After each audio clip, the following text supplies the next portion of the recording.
చిన్నప్పుడు ఎంతమంది మీలో ఇసుకలో ఆడుకున్నారో కామెంట్ చేయండి. మేమైతే ఇసుకను చూడగానే అసలు చాలా ఎగ్జైట్మెంట్, ఎటు చూసినా ఇసుక చాలా సాఫ్ట్గా ఉంది. అసలు ఆ ఇసుకలోంచి అయితే నడుస్తుంటే జారుతున్నాయి కాళ్ళు అయితే. అసలు అంటే మార్నింగ్ మార్నింగ్ మంచు కురుస్తుంది కదా, కాసేపు అట్లా అయితే ఒక 2 రౌండ్స్ అయితే వేసామండి. ఎంత దూరం వెళ్ళినా కూడా మాకైతే వాగు అయితే కనిపిస్తుంది. అక్కడైతే కారు పెట్టేసాము రోడ్డు పైన. అందరం అయితే అట్లా నడుచుకుంటూ ఒక 10 మినిట్స్ అట్లా అయితే టైం స్పెండ్ చేసాము ఇసుకలో.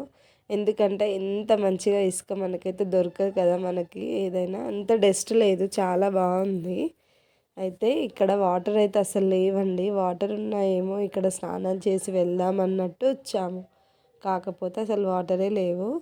అయితే చిన్నప్పుడు అయితే మేము పొలం దగ్గరికి వెళ్ళినప్పుడు అమ్మ పొలంలో పనిచేస్తుంటే మా తమ్ముడు నేనైతే సైడ్ నుంచి కొంచెం కొంచెం మట్టి తీసుకొని అయితే పాత్రలు చేసుకునేటోళ్ళము. పాత్రలు చేసుకొని వాటితో ఆడుకునేటోళ్ళమండి. చిన్నప్పుడు మెమరీస్ అన్నీ చాలా బాగుంటాయి కదా. ఇక్కడ మా పిల్లలు అన్న వాళ్ళ పిల్లలు ఆడుతుంటే మేము కూడా చిన్నప్పుడు ఏమేమి మెమరీస్ ఉండేయో అవన్నీ అయితే కాసేపు అట్లా గుర్తు చేసుకున్నాము.